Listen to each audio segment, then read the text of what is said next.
Good evening, everyone. Everyone from across the globe. I just saw Mr. Prince writing something there. Hello from Toronto. I love that city. I hope everyone's doing well. Hello, all our graduates of September of 2019. Film Production 2020, Film Production 52 group is what we like to call you. I want to say congratulations to all of you. You did it. Most importantly, you did it with coming up to a huge challenge, hitting a wall. This pandemic, COVID-19, it threw a wrench into a lot of artists' journey. And I have to say, and I've said it till I'm blue in the face in the past, but I have to say, I am so proud of all of you, each and every one of you. And I mean it from the bottom of my heart. You have all really beat so many odds with rewriting some of your work, structuring it differently, making sure that how you were communicating with your actors and your crew and where you were going to find a location, that you made sure you accomplished it. And everyone, you accomplished it. Congratulations. My name is Clarence Spanogle. I know I didn't start with that. I'm the Director of Admissions at InFocus Film School. For all the families, all of the friends, all of the loved ones who let your children, your spouses, your partners come and train with us in this past year, from all of us at InFocus Film School, thank you. It has been such a true pleasure being able to meet with you, talk to you about the program, admit you into the program, accept you into the program, and now you're finished the program. And it is my honor and excitement to see all of this work here tonight. Last Friday, we had a private screening with our FP52 group. There were 2 awards given out, and those awards, one was for JD. JD won the Award of Distinction. This is something that the entire education team decides on. And Zoe won the Team Spirit Award, and this award is voted on by all of her classmates. So congratulations there. You're going to notice in the chat group there's a little link where you can then go and see where you can vote for the People's Choice Award, the Audience Award, Audience Choice. So please make sure to vote. 1 vote per person, please. And that's going to be launched and offered. Who wins that at the end of graduation. What you're about to see here is people's blood, sweat, and tears, and joy and excitement. You're going to be seeing what we call web shorts, music videos, doc portraits, passion projects, and also the silent films. Maybe it might be in there, but most importantly, you're going to be seeing the SDFs, the grad films. All of these students were picked. Everyone has the opportunity to do a grad film with us, and a few were picked, and you're going to be able to see this as well. It's going to go from start to finish. We're going to come back. I'm going to have some questions and answers, and we're also going to announce the People's Choice Award. So without further ado, thank you for joining us, everyone, InFocus Film School's Class 52's graduation. I grew up in a small town of only 500 people. My parents own a local restaurant in the town of Peachland, British Columbia. I started work at the age of 15, starting out as a busser and quickly working my way up to a server. The best part of living and working in a small community like this is you get to know everyone and everyone knows you. There's no hiding. Peachland allows you to feel safe. You are moments away from the beach and friends. Ski hills are only an hour away in every direction, and on a beautiful sunny day you can go boating, wake surfing, cliff jumping, quadding, hiking, or just chill at the beach. Then you graduate high school. Time to make decisions. You think to yourself, I know everything about life. I'm an adult. It's not until you actually move out to a big city you start to understand the adversities of other people's lives around you and of your own. The day comes and you've moved to a big city. The excitement is real. You find your own little apartment and you make it your home. Then it's time to go exploring, and immediately the differences between a small town and a big city is right there.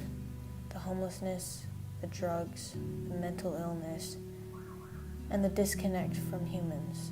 You start to miss your friends, you start to miss your family, people saying hi, and you watch big city people avoid eye contact. They wouldn't even think to say hi because they are all wearing earbuds or they're on their phones and no one's talking to each other. Standing on the street corner, watching traffic whizzing by people going in every direction as fast as they can, honking at each other, swearing at each other. The shock is unsettling.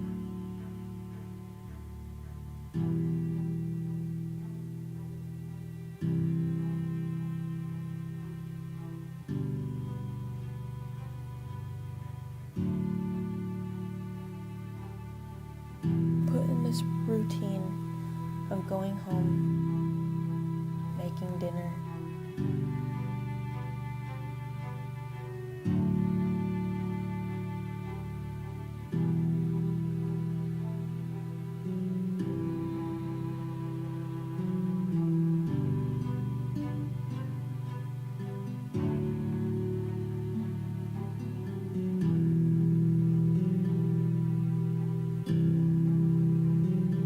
brushing my teeth,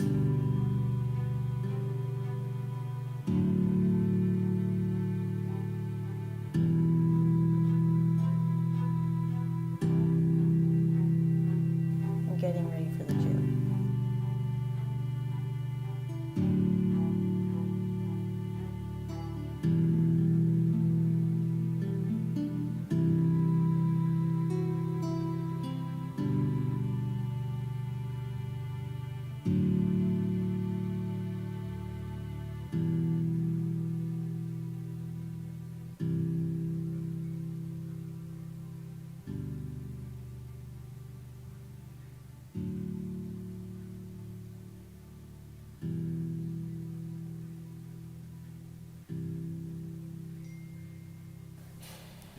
I'm starting to see the beauty in the city and the skyline at night, or on a sunny day, the smell of the ocean.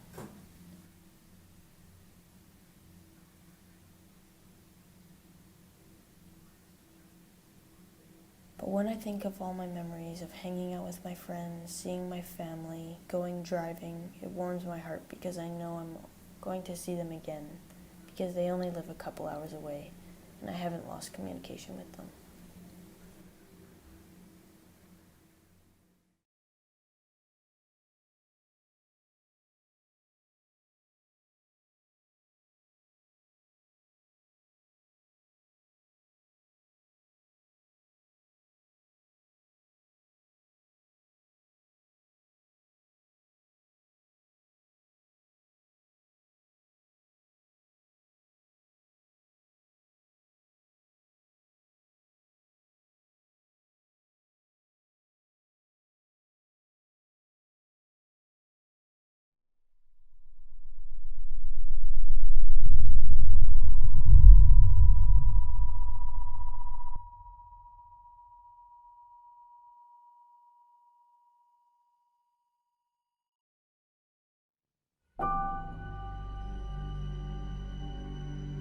As a young child, when we're talking like 2 years old, you were always more self-aware of your surroundings compared to other children.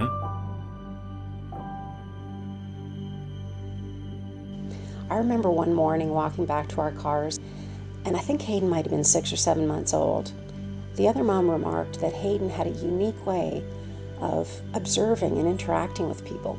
He looked you right in the eye, as if he were speaking with you, and certainly with a big smile.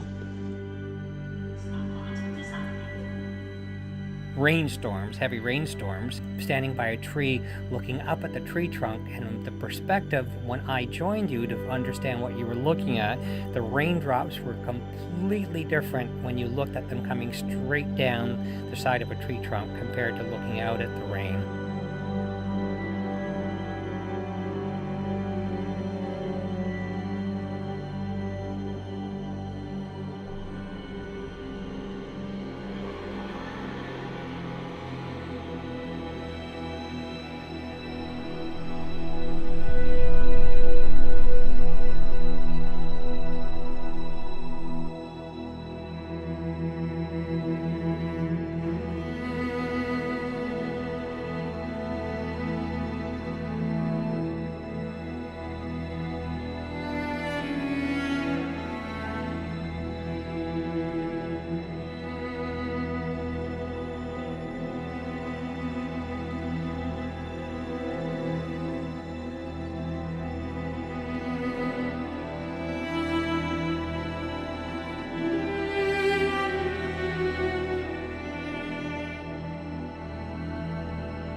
think it comes from like a variety of different places. Like, I really pull a lot of inspiration from like the women that I view as like very strong.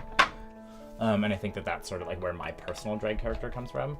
I think I use that sort of like strength and ideology in most of my like whole aesthetic, whether that's like my look or my performance style, anything. Like, it's all sort of like comes from like this place of power and strength.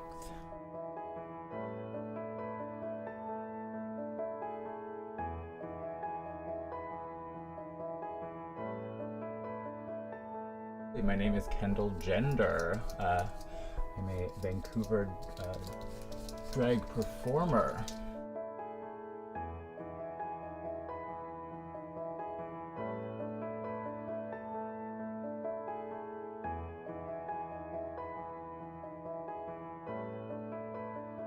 I've been doing drag for, 6 years now, and I think as many artists, we tend to get wrapped up in like our own self-creation. Like, I mean, I'm literally creating a person, right? Like, we are creating, looks and performances and makeup and blah, blah, blah, blah. So it's very easy to become like very introspective, if you will.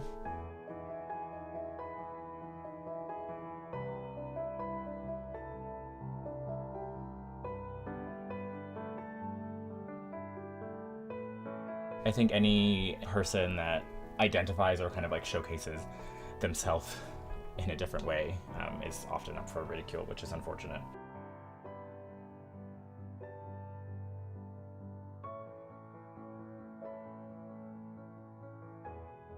But like when I was having like gender identity stuff when I was younger, like just like confusion and that sort of stuff, I sort of like assumed that I was transgendered, and I think a lot of people around me sort of assumed the same thing. But I think that that sort of comes with like a lack of exposure to like the queer spectrum. Obviously at like a young age, I didn't know what the hell was going on. I was just like, maybe I'm a girl. But then as I got older, I realized I was not transgendered, but I still sort of had this like need and want for like gender exploration. So I think that like that's probably where some of the like confusion and like insecurity, if you will, bubbled up. Oh. How mean am I being to you? I would say, like, Medium it's the mean? time, yeah. Okay, full mean. Yeah. I'm a bully. That's probably good. Yeah. Does it need to be tighter at the top? Yeah, I was gonna do that. Can you just hold this These one? smaller pads? Yeah, the gown doesn't fit with the big ones. Have fun. Thanks, great.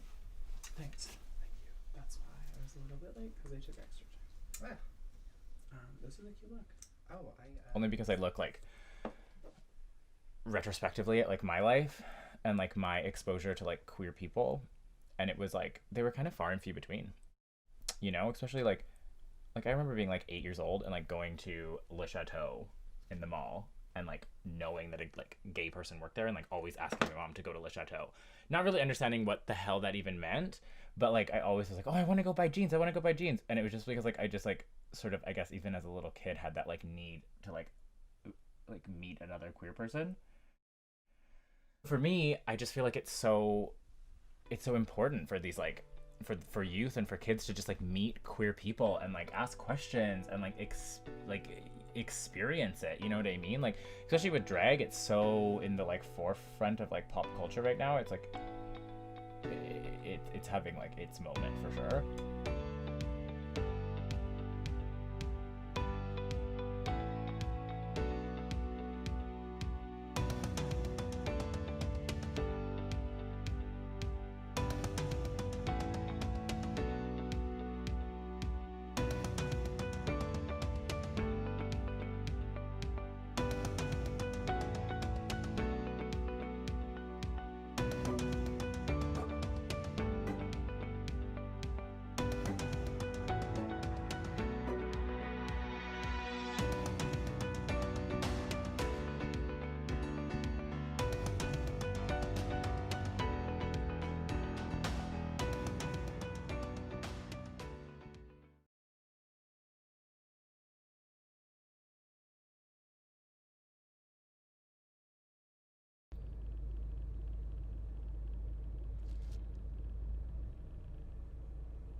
Hey, sweetie. Come and play with me. I can't play right now. I'm just gonna grab some stuff, okay? Okay.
Hey, baby, how you doing? Drank your milk yet? Yep. Okay, now go put on your shoes, Naomi. We have to go. Where are we going? Remember that theme park you said you always wanted to go to? Really? Shh. Let's go.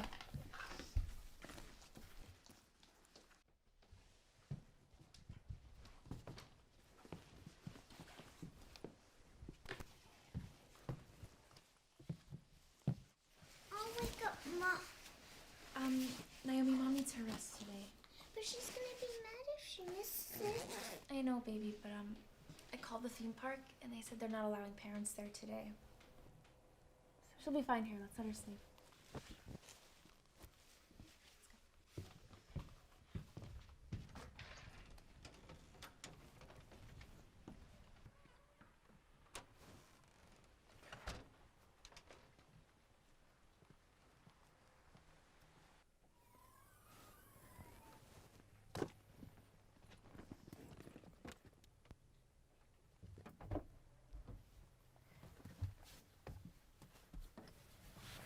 You got it?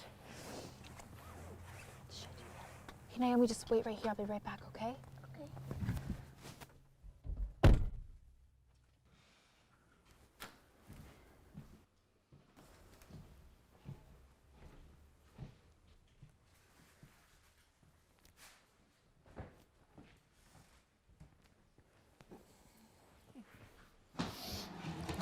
What the fuck? How many times have I said not to leave this shit on the floor? Ugh. Naomi, come here. Fuck, don't leave this open.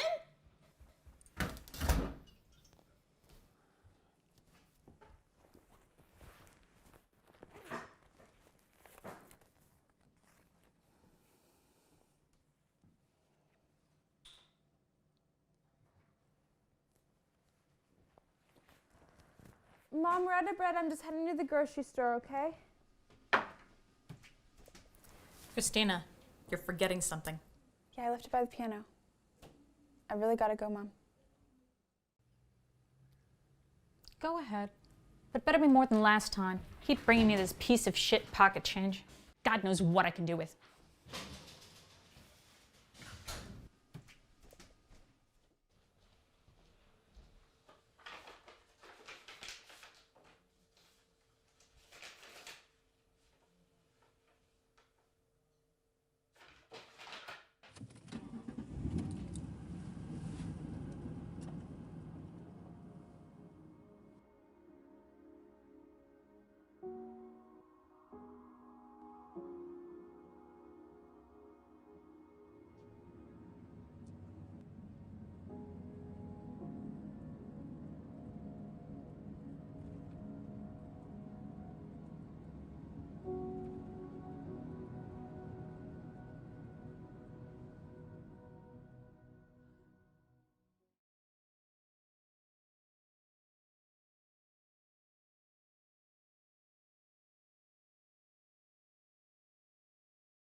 CJ Strongheart. I fight at 145, 155. Had about 5 fights, I believe.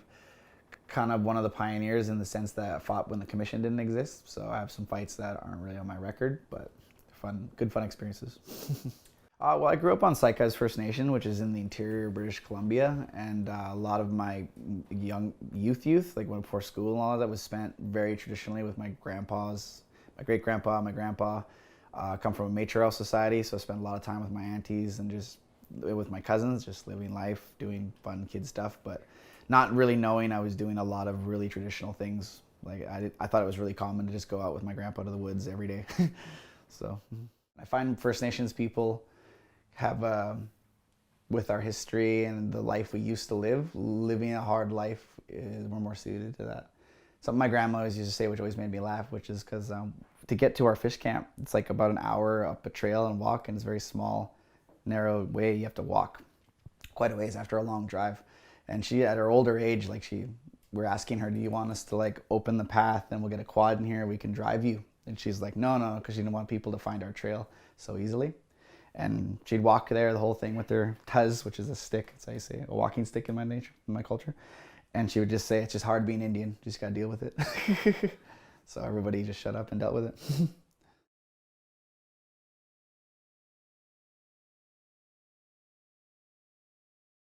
I got really into my heroes, like people like Mike Tyson and all of them, what they accomplished and what they want to do, what their mindset was into something like that. Because I was excited. I told my old coach, I was training out of Kai-10 MMA in Prince George at the time. I told my coach, I love him, he's a great guy to this day. Carm Monhas was my coach. And I told him, and he was super excited right away. He was like, oh, this is going to be awesome. This is going to be this. And so it was a lot of that. It was a lot of fun and just a lot of prep, a lot of mental prep. I just kind of used on my skill. Like I went for a throw because I was just being free. Like I couldn't tell you why I wanted to do that throw. I just saw the opportunity. I was like, I'm going to go for it. And I just had an overwhelming confidence that once we're down there, I'll be able to figure it out. And then like when I got down there, again, I just figured it out. I framed out. Shots were kind of grazing off me because I'm framing off well with my shoulder and everything. And then I'm like, okay, I get my underhook. I got my underhook. Now I have more control of his body. So I lift him up and then I reestablish my Z-guard. And as I Z-guard, I shield off. And as I shield off, I'm starting to basically Philly shell from the bottom. And shots aren't really hitting me. And then he's just missing me or he's just not quite hitting me. So he starts leaning in hard in on me. And I feel his hips lean into my shield. I'm like, oh, I can get under him. So I reach under for the knee bar. And I love leg locks. They're like one of my favorite things in jiu-jitsu. So I rolled up with the knee bar and then just started applying pressure. And then all of a sudden someone's shaking me off to let him go. And I let him go and I won.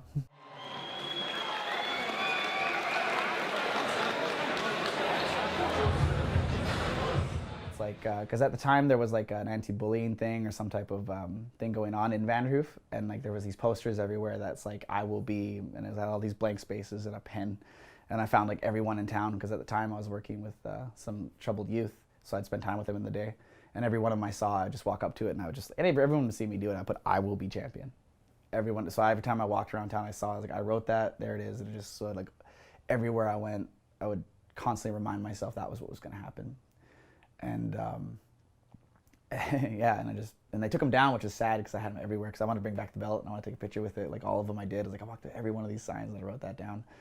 And it was good stuff.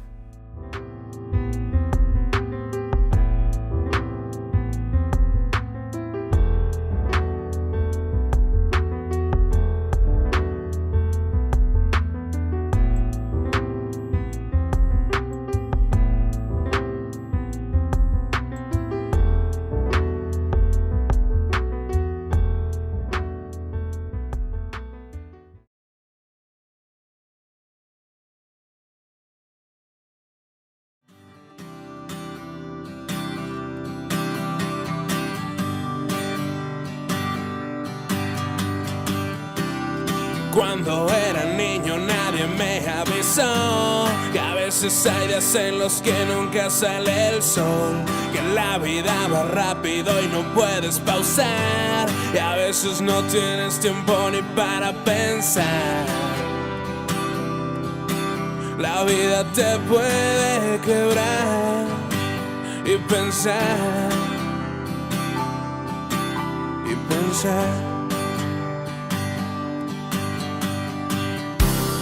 todos van corriendo siempre sin dirección y terminas entrando en la zona de confort. Nunca falta el pendejo que se siente un cabrón y dispara consejos con tintes de terror. La vida te puede quebrar y pensar que te quieres matar. La verdad, nunca me ha gustado verte llorar.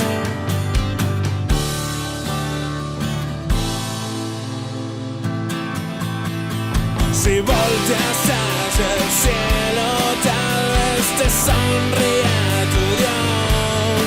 Todo es cuestión de un poco de imaginación. Yo no puedo salvarte, pero te escribí esta canción y tal vez así tengas un momento mejor. Dejemos de hacer la guerra, mejor hagamos el amor. Tú contra mí, el mundo contra los dos. Sonríe, vendrán días mejor.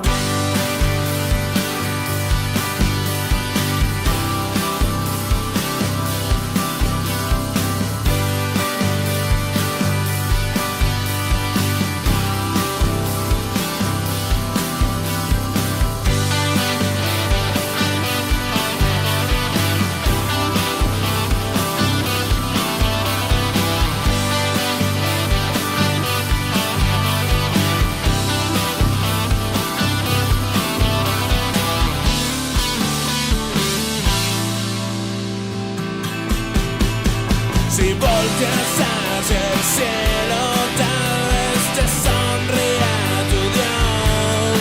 Todo es cuestión de un poco de imaginación.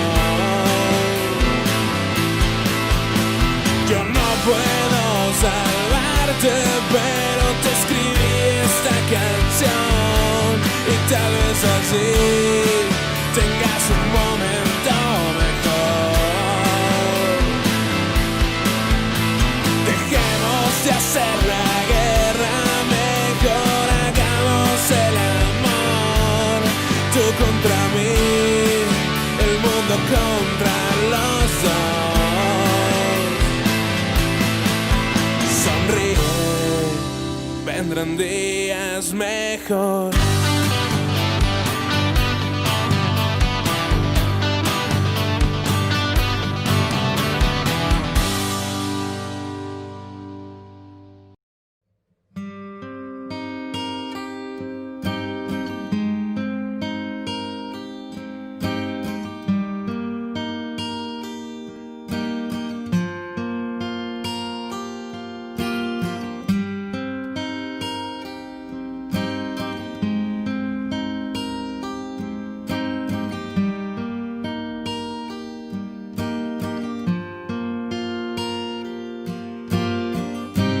¿Cuántas posibilidades hay de mirar las estrellas y encontrar una que sientas que puedes tocar?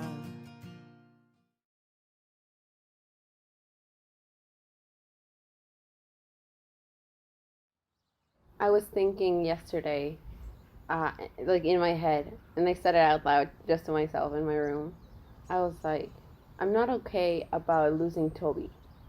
And I'll never be okay about losing Toby, but I'm okay. As in general, I'm okay. But I'm never gonna be okay that he's gone. You get it? And I was like, does that even make sense?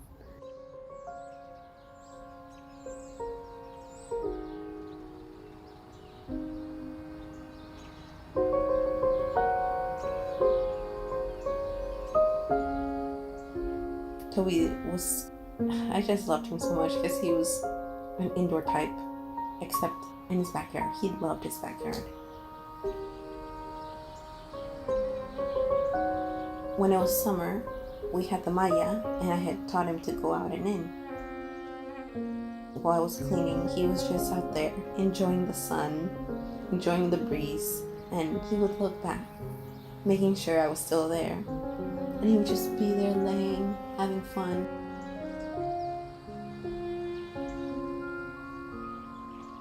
I remember this one time when I was walking Toby.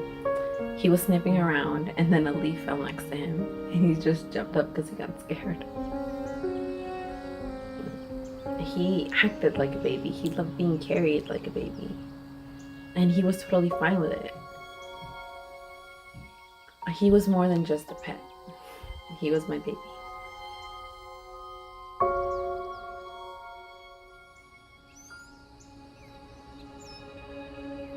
It was a weird feeling when we walked in, because the backyard was open. There was Toby's hair on the hallway, and he was just not there, and he wouldn't just run away. They came up to me and they told me maybe a raccoon took him. And then my neighbor told me that she saw a strange man walking around. So it made me think maybe he took Toby. It was just such a strange way of losing him, because I don't know what happened.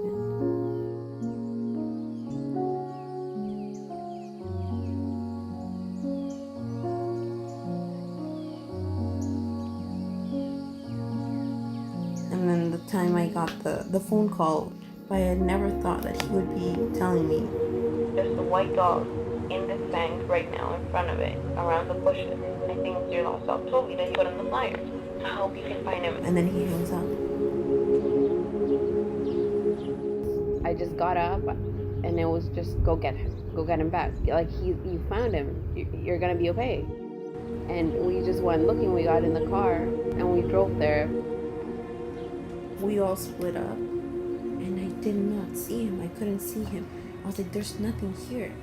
And then I hear Papa's voice, so full of anxiety and hope, screaming, "Toby!" Like, oh my gosh, he's right here. And I was mad when he said that, because like, you startled him. No, I can't, like, I don't know if it's him, because I didn't get to see him, because he just bolted.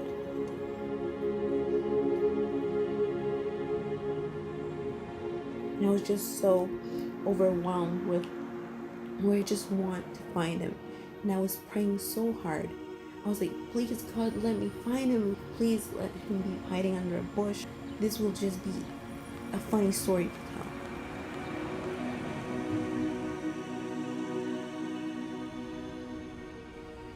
And then the house door opened and the dog went in.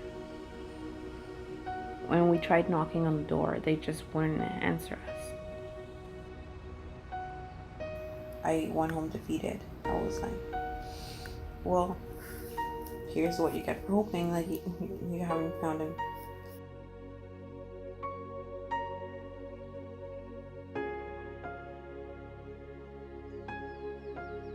And I was so tired and I wanted to stop thinking. But I went back to my room and I didn't cry. I was numb. I was like, I'm not gonna feel emotions. I need to rest. I'll go out and look for him tomorrow. And we kept looking for him. We even posted it right outside the house, a flyer. And when Thea wanted to, like, let's take it down, I was like, I'm gonna take it down when I find him.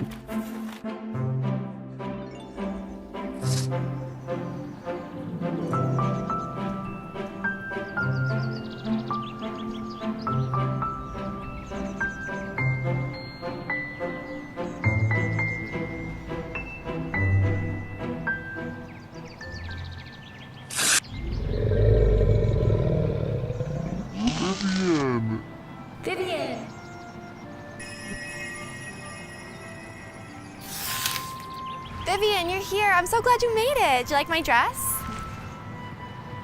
You're gorgeous. I know. Oh, I can't wait for you to meet Bob. He is amazing. I know he's my soulmate. We are so in love. How so? Well, he is rich. Has a beach house in White Rock, a cabin in Whistler, and a massive downtown apartment.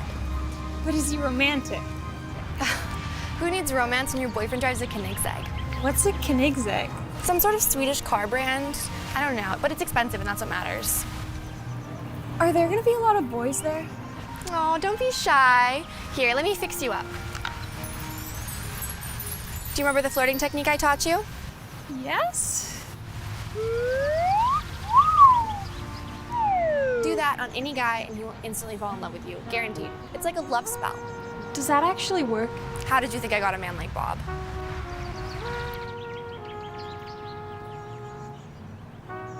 So, where is everybody? I don't know. Frida was supposed to send out the invitations. Hey, sweetie. So, where the fuck is everyone? Did you forget? Ugh! Wait! Oh, no, I didn't. How'd it go? Max Domi put up a hat trick last week. No way. Yeah, well. That Max Domi guy, man. Oh, thank you. Yeah, no, he's a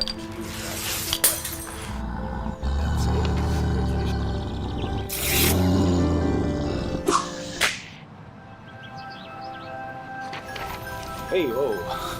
Who's that over there? Whoa. Hold up, John. This total babe wants to get with the Bob, man. Aren't you getting hitched? That doesn't know on her.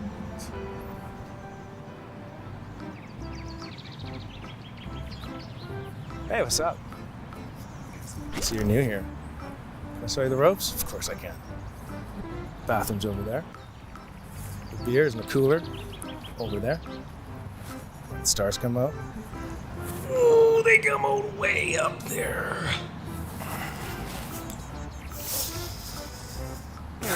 I know. Sexy as fuck. So how about you and me? Take a walk in the woods together and explore nature together, if you know what I mean. No, I don't want to go with you. You're fat and ugly. I'm not. I work out like 5 times a day. No girl can resist me. Stop it. You're disgusting. You're covered in pus and maggots. Why are you being so mean? I just wanted to pork you in the forest. Go away, you filthy troll. My fiancé thinks I'm very good looking. Whatever. Fuck off.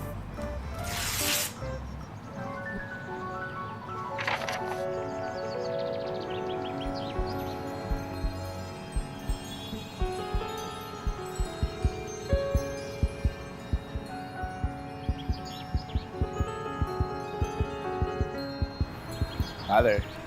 Hi. Could I interest you in a beer? Yeah, sure. I'm John, by the way. What's your name?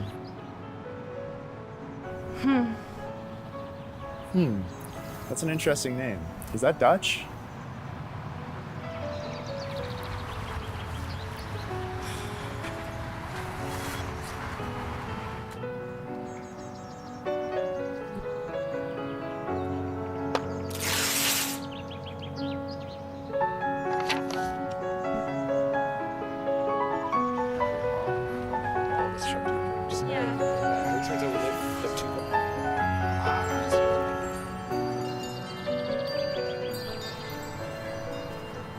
So, mind if I climb in your hair and get a drink?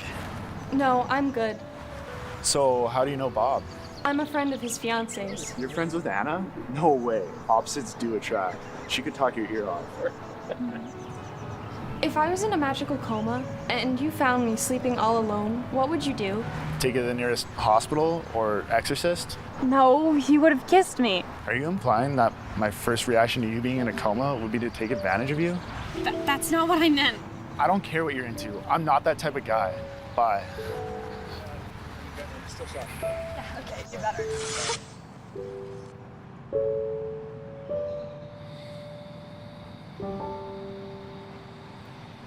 Oh, honey, it's okay. Guys just need some time to get to know the real you. I'm never gonna get my Prince Charming. Your love spell didn't work, and I don't want it to work. I want him to fall in love with me for real. Then go out there and show him your unique self. If he is the true love of your life, he will fall for you. What do you want? What do you mean? You keep flirting with me over and over again, or you're implying that I would molest you in your sleep. No, I didn't flirt with you. Oh, so your lips were just really itchy the whole time, and every time you happen to be scratching them, you're looking at me. I don't want you to be frustrated. I want you to be charming and sweep me off my feet. Well, if you hadn't accused me of being a sexual predator, I would have turned on all my charm, and your feet would have been so swept. So, does that mean that you want to go on a date? Why do you want to date me? I struggle with social situations and people, and you look like a knight in shining armor. No, I'm not. I'm so average. Plus, you are way out of my league. You're gorgeous. You think I'm gorgeous? Like a princess? Yes, like a princess. So you want to save me from my tower and take me out for coffee? Yeah, I'll pick you up at 3 p.m. tomorrow. I just need your digits.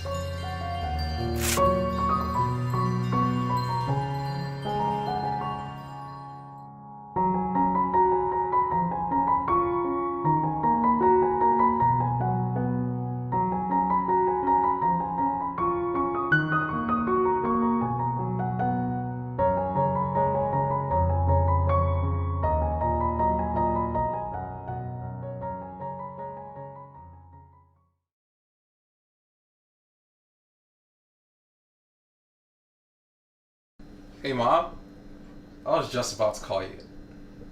Happy birthday! Of course I'm awake. What do you mean? Well, I'm just making breakfast with Clay and I. He's been complaining about my cooking, but we both know I'm the best cook we have around here.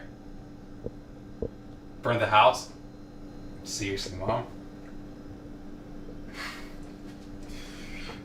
Okay, I'll come home soon. I just want to say, go out there, make your guests happy, make that money, and guess what? Everybody's happy.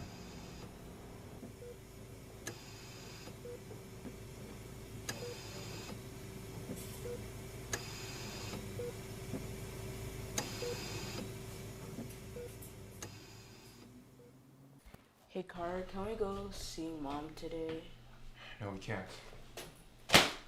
Mom's still sick, and I need to go to work. I'm late. Fine. Cool, I'm on to work. But I'm hungry. There's pizza in the fridge. You make leftovers? I'll get you some food when I get back from work, okay? Your favorite. I wonder why you look so fancy, but we're poor. I don't have time for this. I'll see you when I get back.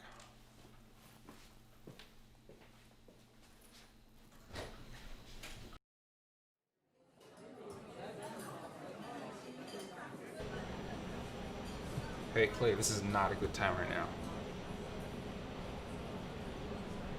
Yo, I know what I said, but I can't be home right now, okay? I got a lot of work to do here. Clay, go upstairs, get my card, and get something to eat, okay? You're a big boy now.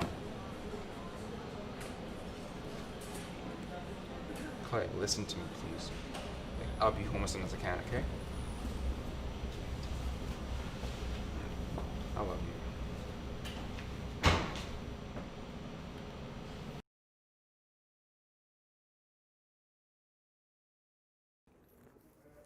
Hey, Carter, I just forgot my wallet.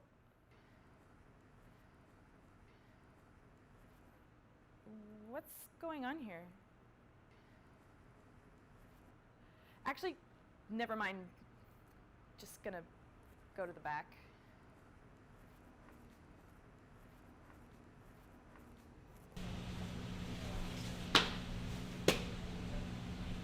Sam, what are you doing? At least tell me I look good.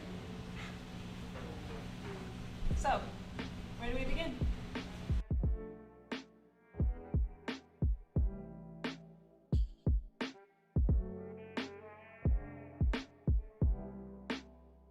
So yeah, I'm so sorry that happened to you. Sorry. You're not the cause of any of my tragedies. Hey, you better take it. Apologies don't come out of me very often. It's not even the worst of it. You can tell me. It's Clay.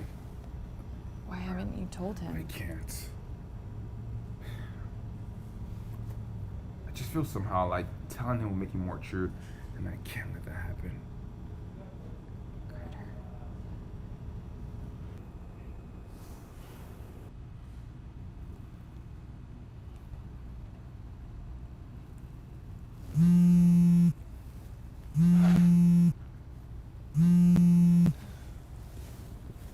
Hello? Yeah, it's me. What? Carter? Carter? Your brother's been stabilized, but he's going to need a lot of rest. We're going to keep him overnight for observation, so the best thing you can do now is just go home and get some sleep. Can I go see him?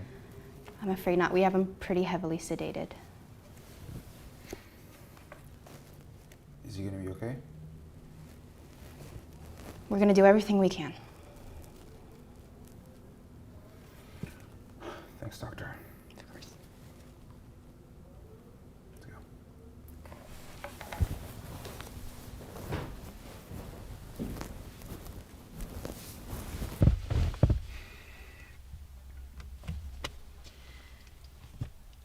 So you should probably take some time off. Help Clay get better. Yeah, I probably should.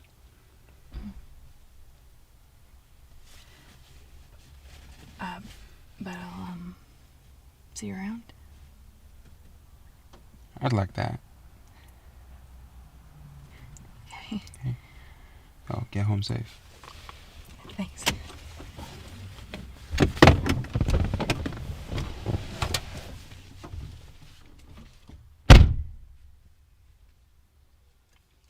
Ma, I need to talk to you. And I just hope you can hear me. I tried, Ma. I tried to be as strong as you. But it still wasn't enough. I did everything in my power to protect Clay. And now both people I love are in the same hospital. All my life, I've watched you fight to keep us safe. Now we need you to fight more than ever, Ma. We need you to fight this. Come back to us.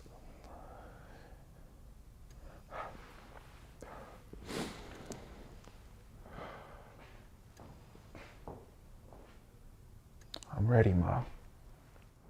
I'm ready to be the man you always wanted me to be. I just hope you're awake to see it all when it happens.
That's crazy.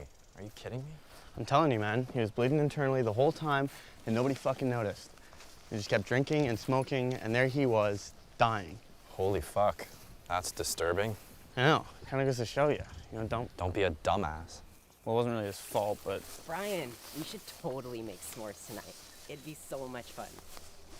Please, Mom even brought some marshmallows and your favorite chocolate. Yeah, we'll do that, little man. Look, we'll see if there's time for that, okay? You see that? Take this up there, will you? Okay, thanks.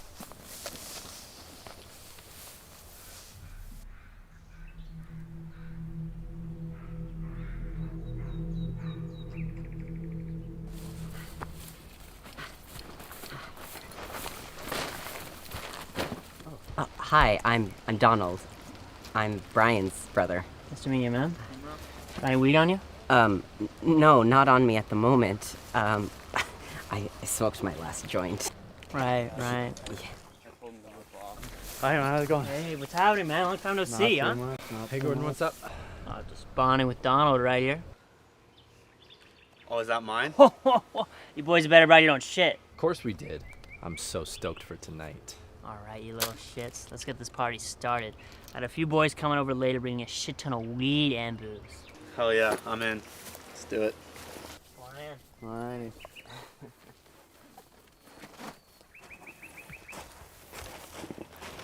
Be cool, okay?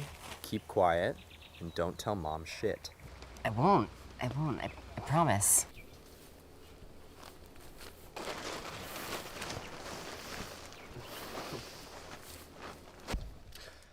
So this is it, guys? Sweet place you got here, man. Hey, fuck you. Can I have one? Sure, man. You've never drank. Just stop. Catch.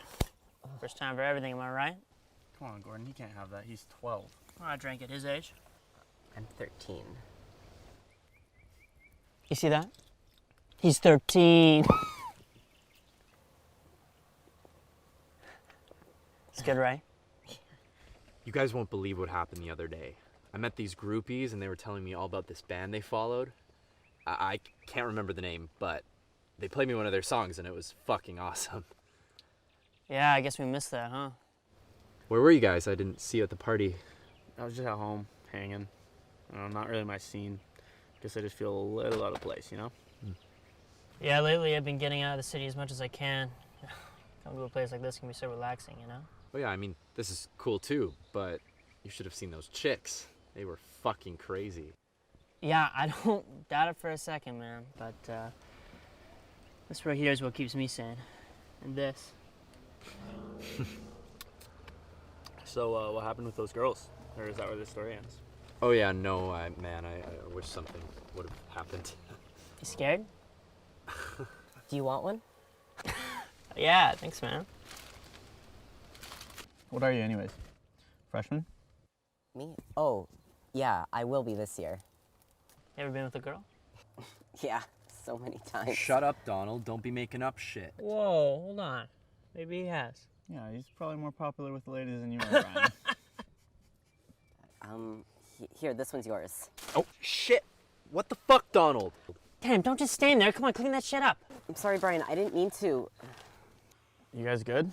Yeah, Donald just knocked over the fucking beer, though. It's all good. I think I got a towel. Hold this. Yeah, just use that.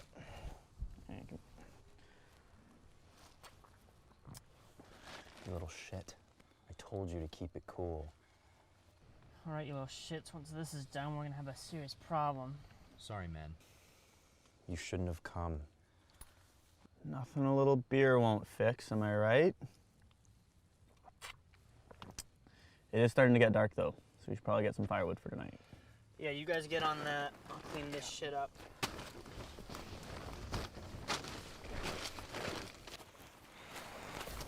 I'm trying to be cool like you told me. Why are you so mad at me? Yeah, 'cause spilling the weed is so cool. You're just trying to be somebody you're not. What about you? You lied to them about the girls. You never even went to that party. Fuck you! You don't know what you're talking about. Don't you know how fucking embarrassing it is to bring your little brother here? You leave tomorrow. Got it?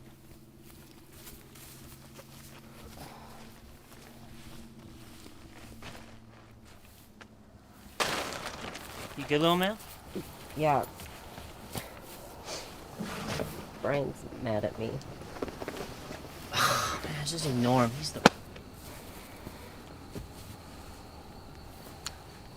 Okay, I'm gonna tell you something, but you better not tell him I told you this, okay?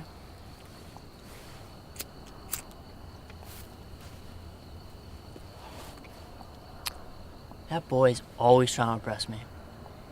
Like, he says all kinds of shit. As if it's gonna make me like him more or something. You know, I know he means well, but... I take Jason, for example. Jason doesn't care what anybody thinks about him. Literally doesn't, you know? Like, it's unbelievable. And I dig that. And here you are, you know, trying to be like your big brother. Shit. You're just wasting your time. Now you're probably much cooler than he is, to be honest. No, I'm serious, man. For real. Thanks. You can keep that.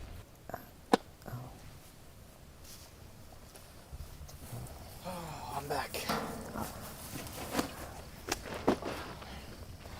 Do you need a flashlight? No, I'm just gonna go catch up with Brian. Okay. Be careful though, eh? When are your buddies getting here? Should we soon? Okay, well, I'll get some more firewood then.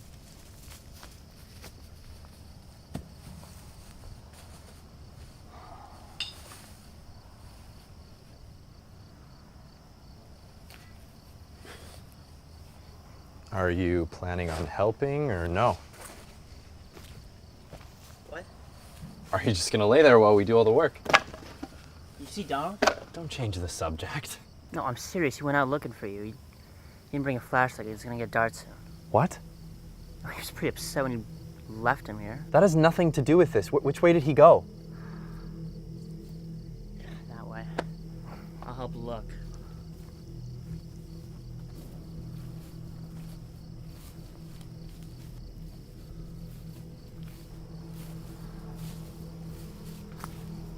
Why are you so hard on him? What? It's nothing. I'm not hard on him. I think he looks up to you. I'm sure you know what that's like.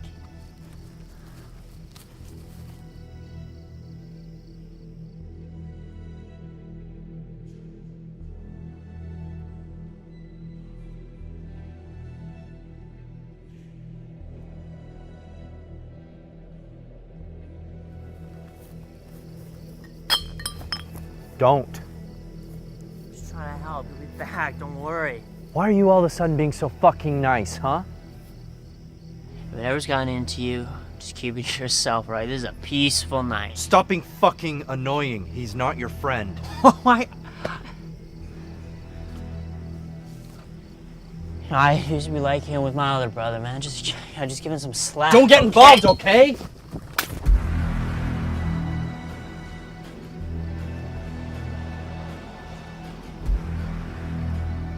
Gordon, are you okay?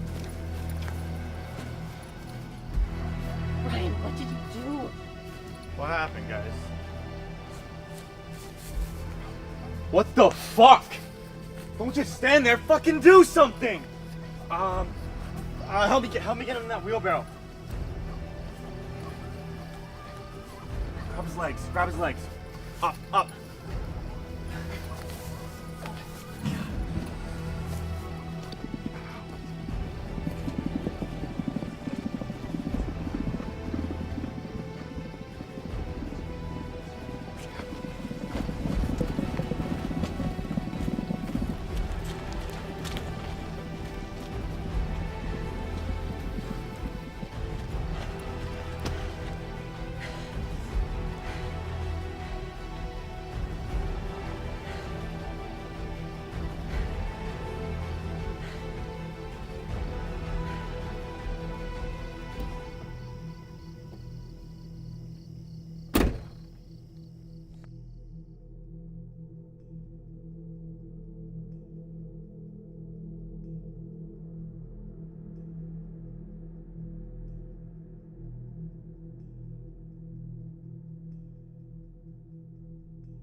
You can just drop your things right there.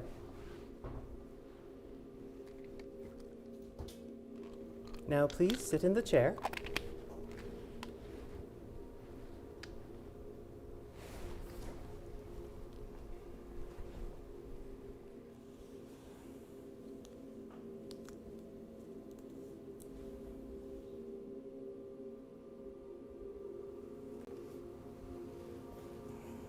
What's that for? It will make you feel fully.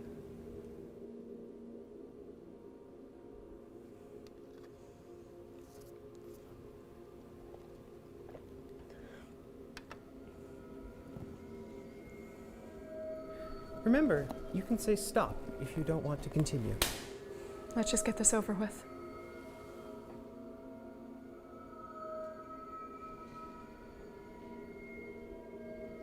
Are you ready? I can take it.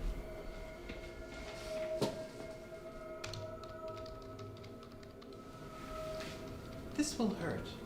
A lot.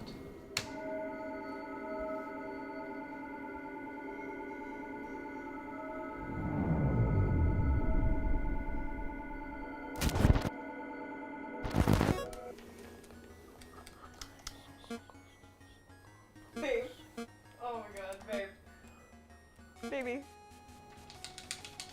Babe. Babe! Dude! What was that about? Babe, you know I'm trying to unlock the sledgehammer. It's a rare Easter egg in this game, and I can't focus. Oh, by the way, I'll be late on my share. And I just unlocked the saw guy. What? Yeah, he has these badass saws for arms. Do you know how late we are on the bills? Are we? Yes, do you not know? Yeah. Don't worry about it. That's it. That's your reaction? I got it. Don't worry. Okay. I won't worry. What's that supposed to mean? Nothing.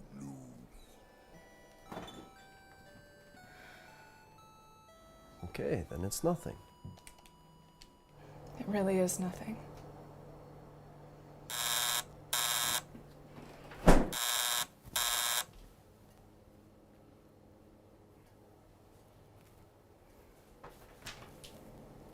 Hello.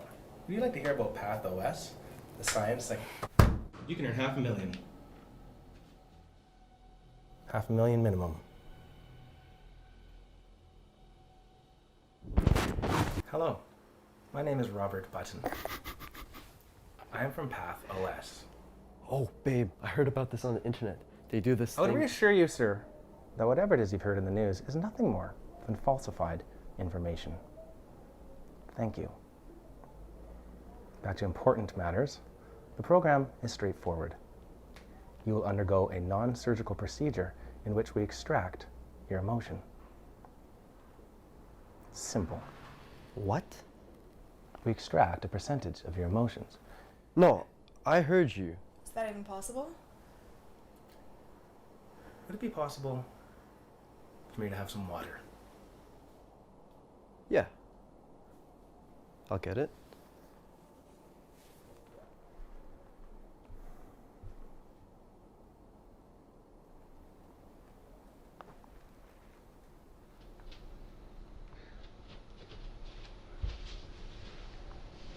I believe you're the more responsible one in the household.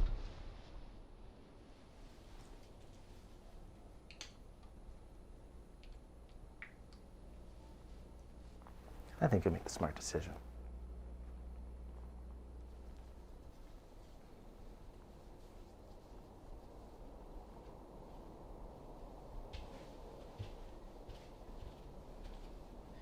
Here you go. Thank you.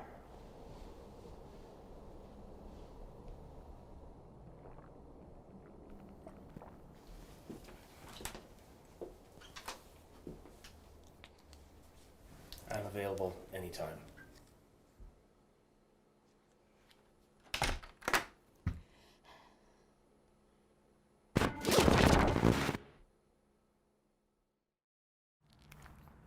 What are you kids doing out here?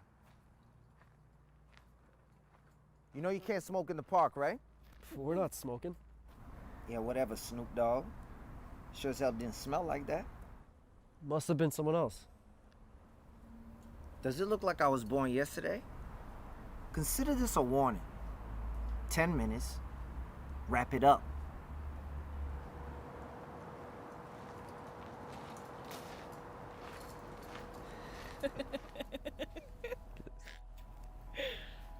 Oh my god.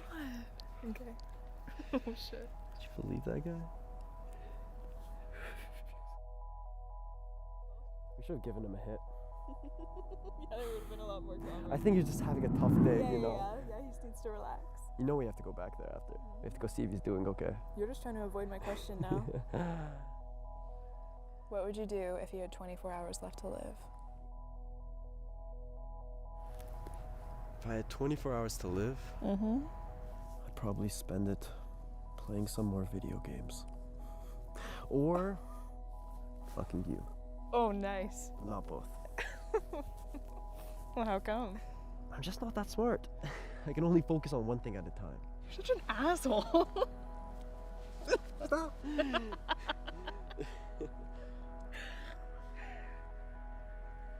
What?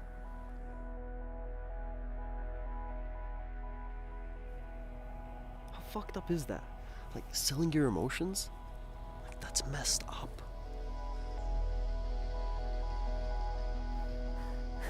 So you wouldn't?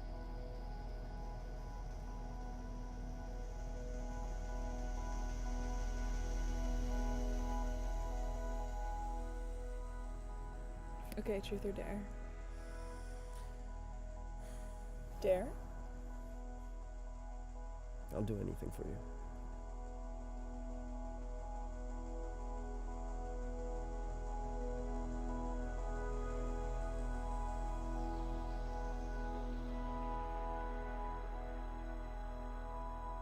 Promise me. Promise me, okay? You won't even think about it. Okay? Yeah, okay.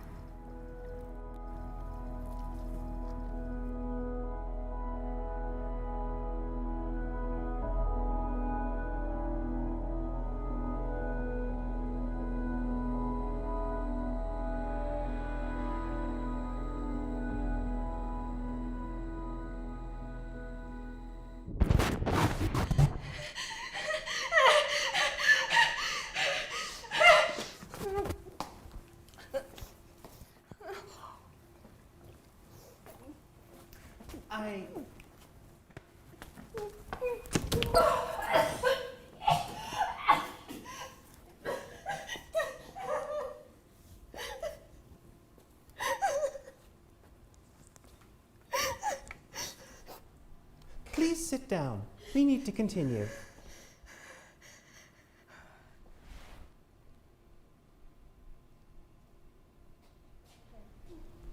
You are hurting. I know.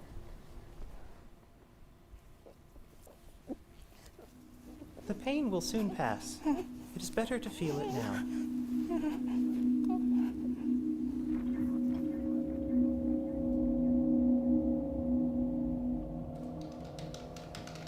Extracted.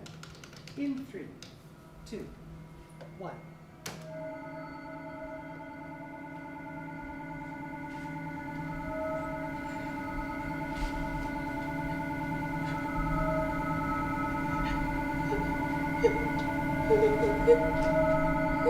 Stop!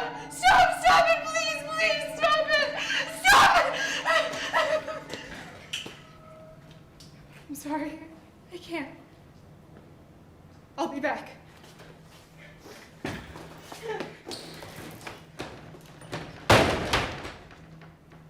Goodbye.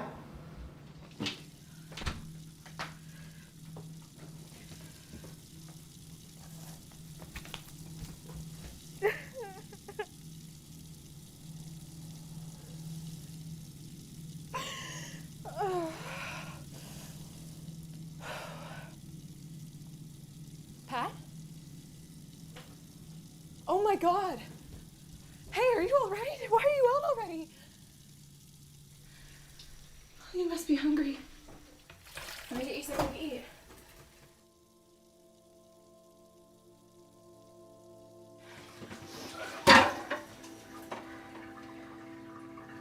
I know you were gonna do it. I just know. What do you mean? You were gonna sell your emotions for me. You deserve so much better. What? Hey! What's going on?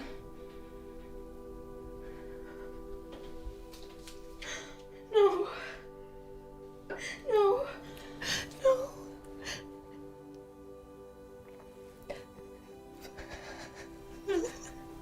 No.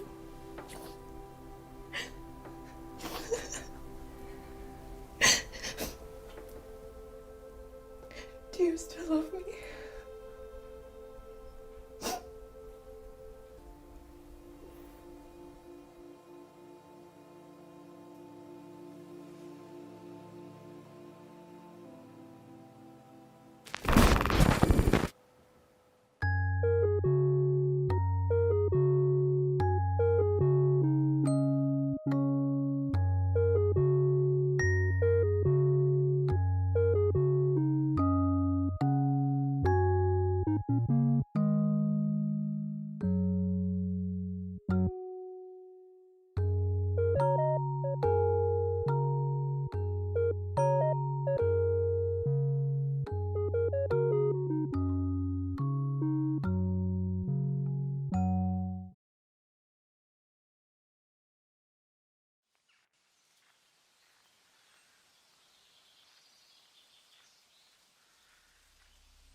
Is it starting to rain?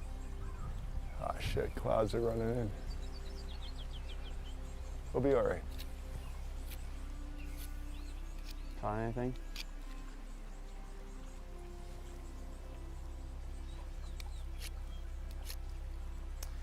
So I've been thinking, why don't we fish upstream more?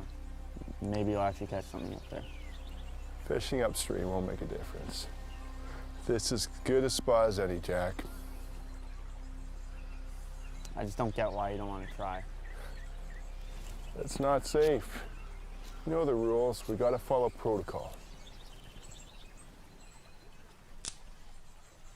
Jack, no. Are you serious? Don't be stupid. Relax, Dad. It was probably just a deer. Could have been a real meal for once. You can't afford to take any risks, Jack. Mom believed in taking risks. Look where that got her. That wasn't her fault, and you know it. Her actions led to her own death, Jack. Just trying to take care of us. Trying to protect you. Protect me from what, exactly, Dad? Having a life? That's enough, Jack. It's fucking bullshit. Ah, I think I got something. Oh. Nice catch, Dad. Jack. Jack, wait.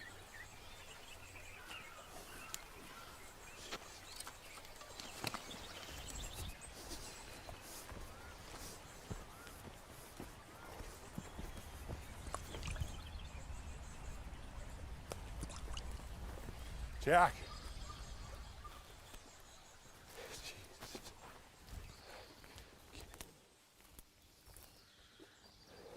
Jack.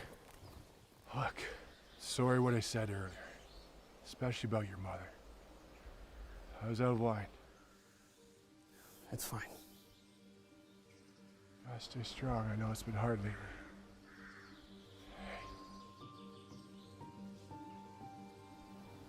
It's starting to get dark. We better go check on those traps. Jack. Fuck. I don't know how much longer I can keep living like this. Because there has got to be something more out there. People, camps, anything. And you don't even want to look. You know the rules, Jack. It's too dangerous. But what's the harm in looking? We can't trust anyone. People are monsters out there. They'll say or do anything just to survive. I'm just looking out for you, Jack. You need to trust me. Okay. I trust you. Let's check those traps.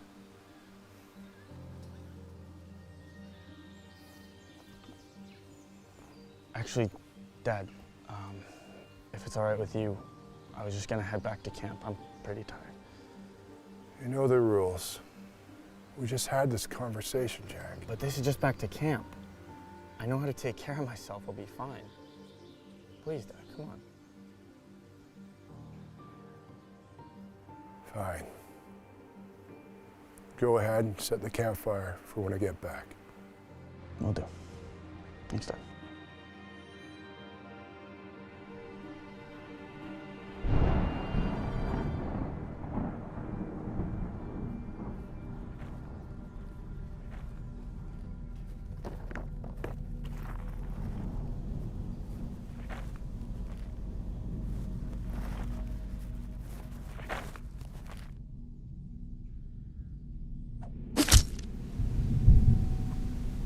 Look, I don't want to hurt you, but I will if I have to. Put down the knife.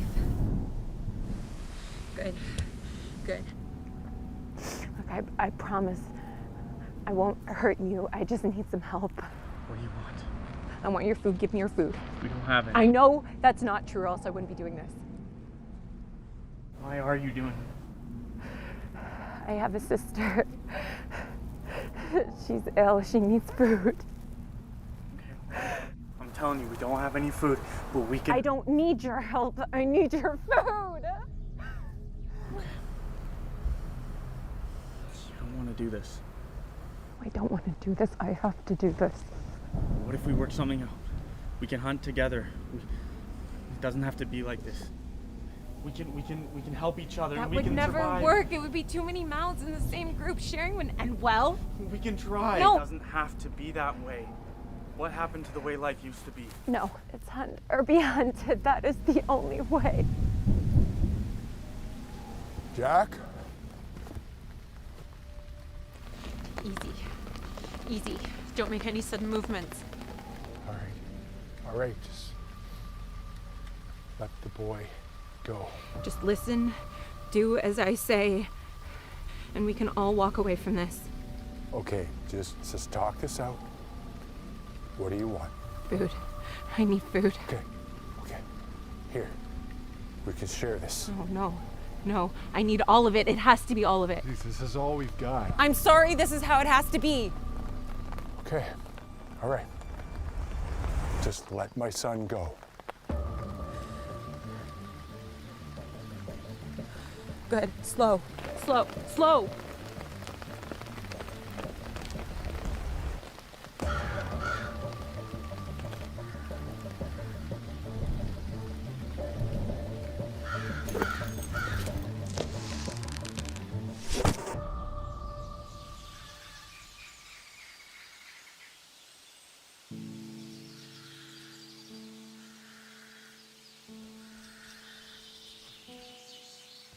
Oh my God. Jack. Jack. Oh my God. You did this. I'm so sorry. Get the hell out of here now. Jack. Oh my God. You're gonna Stay with me, buddy. Stay with me. You're gonna be okay.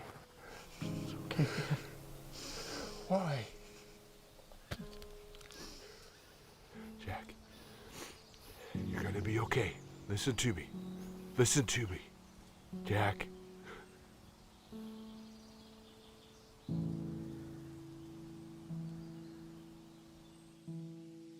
Jack.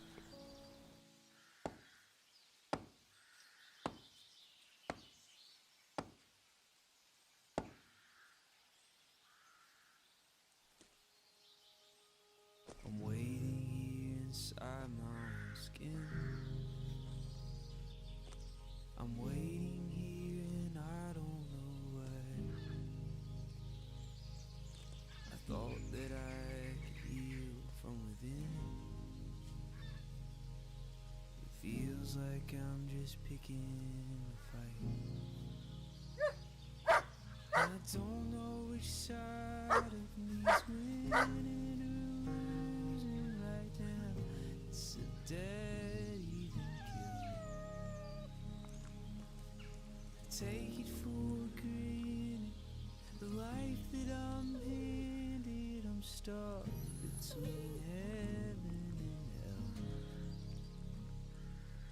But I want you more than anybody else.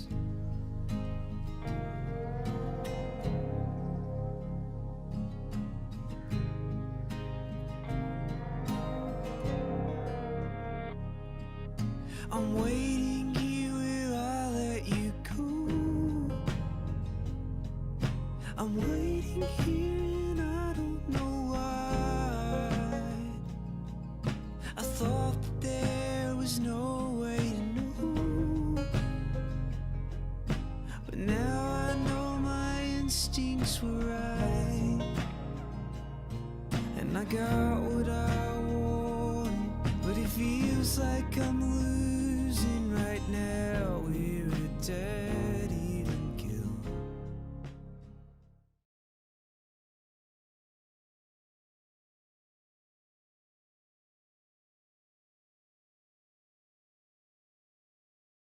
We collide, we break down. Stop that. And yesterday evening, curfews were largely ignored by many Devon.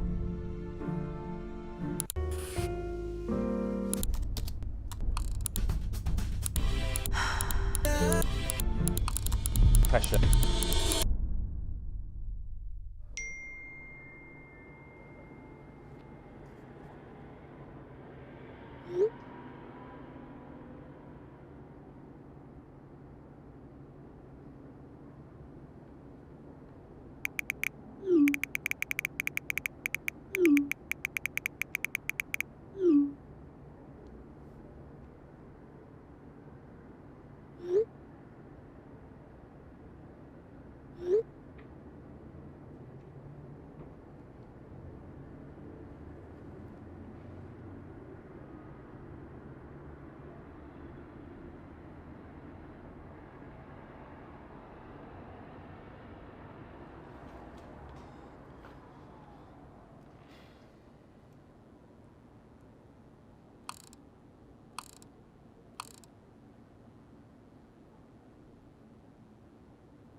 Wow. I'm surprised to see people up this late.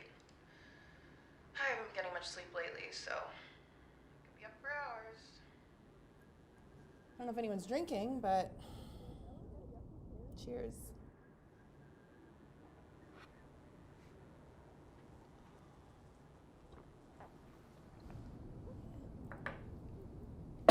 Oh. Boy, I was not ready for that one.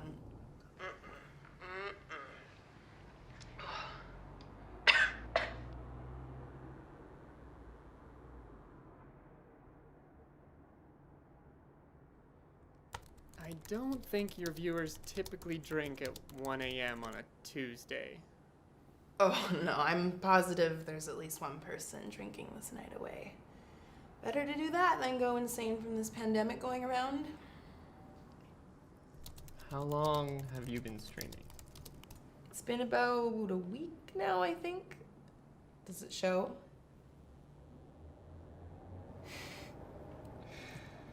I'm guessing by the fact that Vanessa is your real name and not a screen name.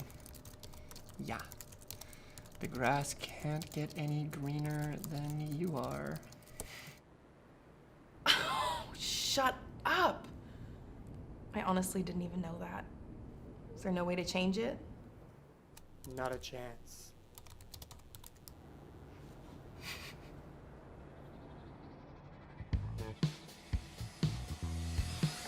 Good morning, everybody. I hope you all managed to sleep well last night. The day is absolutely teasing me with this beautiful sunshine, and I know how tempting it must be for you all, but please stay safe. How do I stay sane? Chatting with you, obviously. I also tried doing some indoor exercises to keep from my head going under.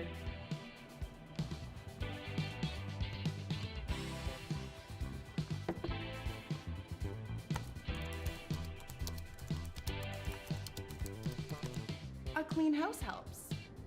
Is this your way of telling me my room is some dumpster fire? I'm just messing with you.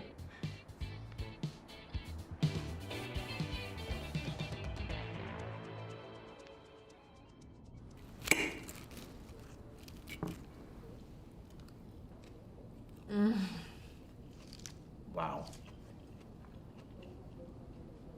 I miss this dish so much. Gosh, you have no idea how hard it was to get this recipe from my mom. Her homemade dressing. She asks you where you got it from. Don't you dare at me out, okay? She'll kick my ass. I've been meaning to tell you this, but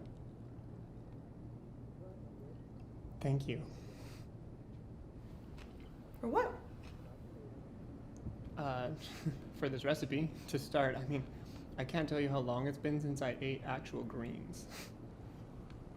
Don't mention it. You were the one who decided to join me all on your own. It's been a fun experience, hasn't it? So what made you start streaming? I mean, it just doesn't make any sense. Like, you don't have a donations page. You don't have a large follower count. What do you get from this, really?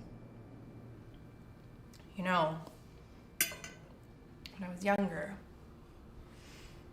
I thought the friends that I made would be the friends I'd hold on to for the rest of my life. Of course, you and I both know that people drift apart. Not because they don't like each other, but they have different ideas of what they want to be, where they want to go. Even now, when we have the ability to speak to literally anyone around the world at any point in time, none of it matters. Through COVID, streaming's helped me turn more strangers into friends than friends into strangers. There's nothing I'd rather have than that.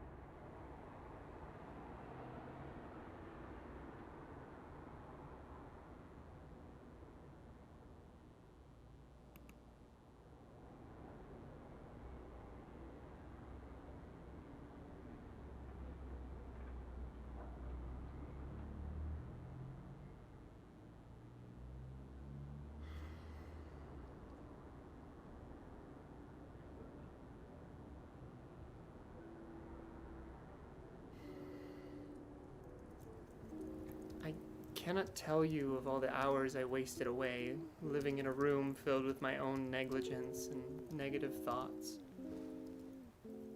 I never knew how easy it can be for your sanctuary to become a prison. Then I met you, and discovered that it didn't have to be that way. To me, you have become a glowing example of someone facing isolation and persevering through sheer optimism and kindness. Maybe the reason I watch you is so that I can capture some of that for myself. Maybe that goes for others as well. Wishing you only the best on what future lies beyond.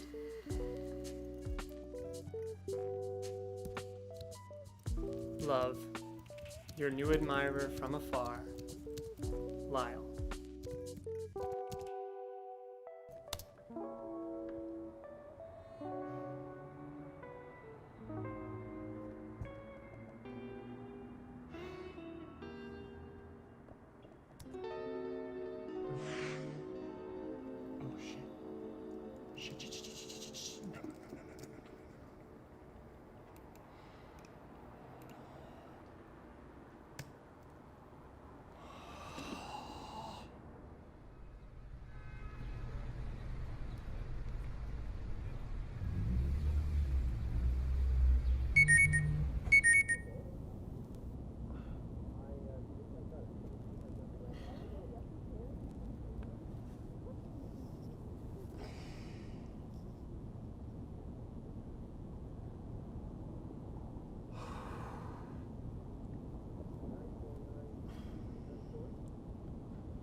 Thanks for the follow, Maxim Mill.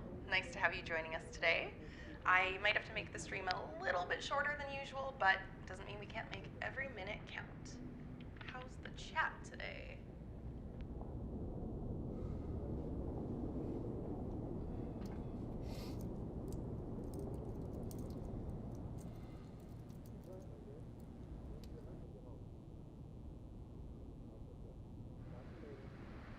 Oof. I know that feeling. Hope you feel better soon. The weather.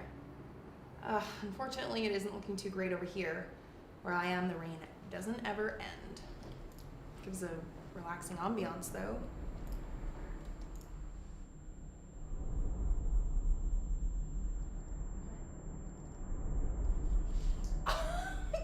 Mark! I wasn't expecting you to arrive so soon. Wanted to surprise you. Sorry for interrupting the stream. It's fine. I'm so happy to see you. I'm happy that you'll be home.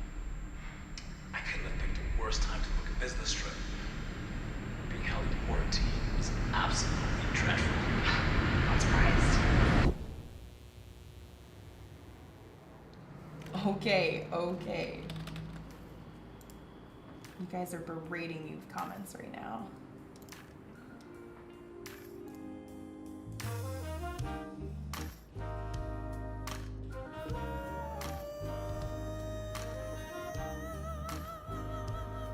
Sorry about that. No, it's fine. I think I made a new friend today. I'm still the same man I was yesterday. See, I made a promise to myself to make a change and better myself. I don't feel any difference, and that's a shame. Oh. Is to be the better man. All I need is to clean the slate again, but I know that.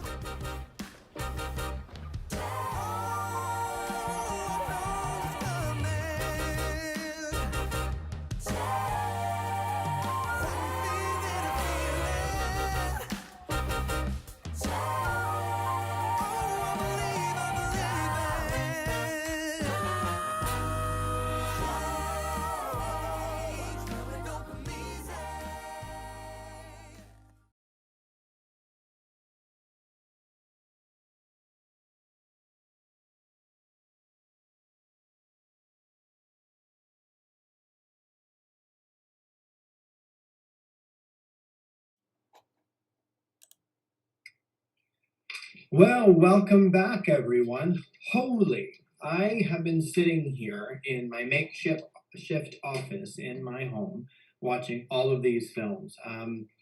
And I too, I saw some typing there of questions. I too am really happy that Donald didn't get killed. And also, right away, Ethan, I knew that was your uncle. I remember when I had the privilege of sitting with you and talking to you and your mom, your uncles with us. Great work. How fun to keep it all in the family. Okay, well, look, I want to congratulate Ethan, Hayden, Aaron, Alex, Amelia, Faraday, Madeline, Hampus, Jay, Zoe, Aldrin, and JD. Congratulations. I hope all of you are so proud. You did it. You graduated. You finished. I absolutely, from the bottom of my heart, like I said at the beginning of this, I'm so proud of every single one of you. I had the privilege to get to know a little bit about you. I had the privilege to watch you grow as artists, and you did it. So please, everyone, turn on your cameras. We'd like to see your faces. Yay! This is my most favorite part because you get to see all the artists in their natural habitat, which is great. I have a slew of questions. This is now for everyone out there watching who isn't a graduate. This is our second virtual graduation that we've had to host. And normally in the other world we used to live in, we rent out a theater, all the family and friends, all the actors, everyone's coming and watching this. But we can't obviously book out a space that's going to accommodate that many people. So we're here. The first time we did it, I was blown away how successful it was, and seeing how many attendees are here tonight. Again, it's hugely successful. So round of applause. Congratulations, everyone. How does it feel? Show me thumbs up before I get you to turn on your speakers. How does it feel? You're done. Do you wanna restart and go, oh, if I knew this now when I started my web short would have been different? Who wants to restart and do the web? You disabled my video. Who wants to restart their web short? Who wants to restart their bio? Yeah, right? Exactly. What you know now then. But hey, what you know now, you're going to take into the next vein, the next part of your career. So congratulations. I hope you're all proud. I have a lot of questions here. It's quite exciting. Some people have some questions that literally took out of my brain. I know a lot of the staff, InFocus Film School staff, we were texting back and forth, and a lot of us also were like, hey, I was gonna write that question too. One thing I want to remind everyone about, you have the power. You can vote for the audience choice, the People's Choice Award. So please get your votes in. We want to launch this by the end of this. I believe on the YouTube. I got corrected by one of the students. I called it YouTubes earlier, really starting to show my age. What I want you to do is vote for your most favorite that spoke to you the most. I do have to repeat it again. I'm really, really happy, Ethan, you didn't kill Donald. It was really important to me sitting here. Okay, my first question. Amelia, if you can please turn on your mic. Everyone else keeps your mic muted. Amelia, the first question is for you. Well, chatting with Kendall Gender, were there any eye-opening moments for you? And what did you learn about the drag culture? So we didn't really talk too much actually about drag culture in itself. We spent a lot more time talking about young development in queer people and the impact that having queer people around you at a young age can have. And it certainly, like, I kept a lot of that in the documentary when we did talk about it, and I think that that's mostly what impacted me in these sort of reflections that I could then look back on in my life and see how they related to me. Those are great takeaways. What was that experience like for your artist? Sorry, could you reword the question? Yeah, I said, what great takeaways for you, but what was that experience like for your artist being filmed and telling their story?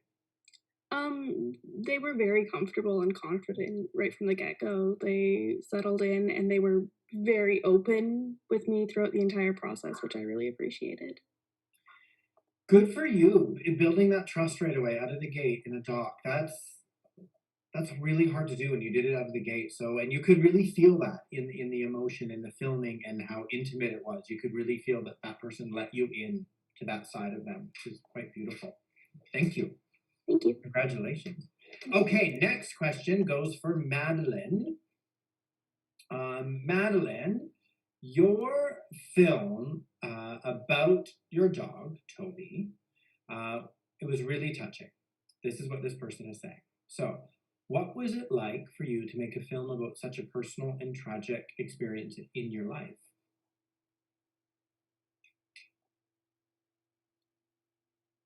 Is Madeline with us tonight?